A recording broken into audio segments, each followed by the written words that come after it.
All right, hopefully you guys can hear me. Um, this is for the Project Lead the Way Computer Science Principles class. Hello, folks. As mentioned, I would show you a slightly newer PC in layout. This is my new to me desktop computer for my workstation down in room 2. And it's significantly newer than the one that I showed in class. However, it is an older one that used to be in the drafting lab before the new ones got there. So up front, I guess you can see we got one optical drive, power button, we got sound out, and then we got 4 USBs. In here, right behind here, is a speaker, and then the rest of this is open for airflow. We come around the side here. Sorry, shaky video. This is our serial ATA drive. We got our serial ATA connectors, and we've got our serial ATA data connector. You can see it's much skinnier than the IDE ribbons of the one that I showed previously. Coming around the corner here, you can see the speaker, and then you can see the rest of it's just kind of open for air to flow. And due to the smaller cables, there's a lot easier for cooling air to get through the front of the case and over to the motherboard and CPU cooler as needed.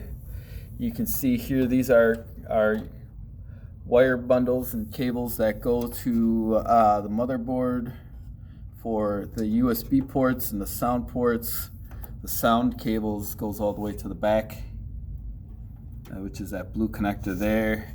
And then this bundle here with the colored wires is for our power button. You can even see right there on the motherboard, if we can get it, it says PV LED, so that's power button LED.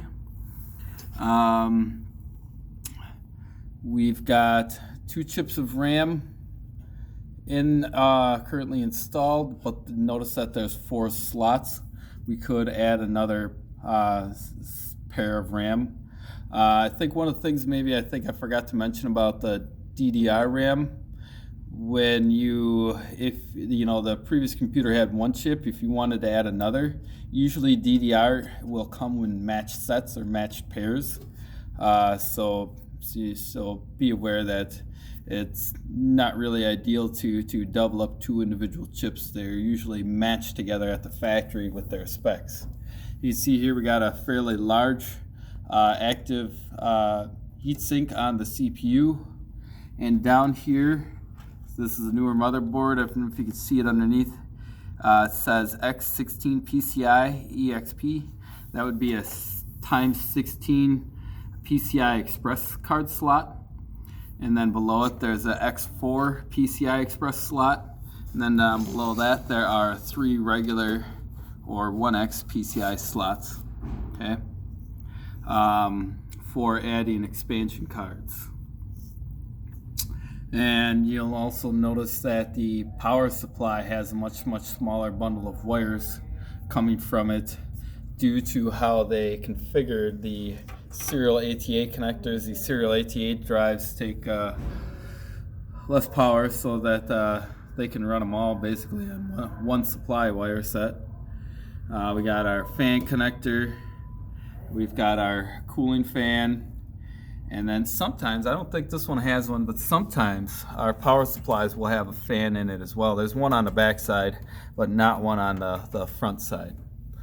Sometimes some of the bigger power supplies will have one on the inside and then also one on the outside. That's pretty much it for the newer differences. They get even better than this. This one is, I don't even know when this one was made. I haven't found a date sticker on it. Maybe on here.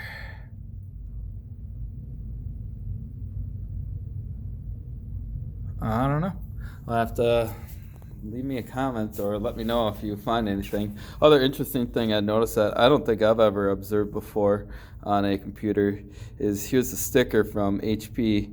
Its OS originally is Windows 8 Pro, downgraded to Windows 7 Pro.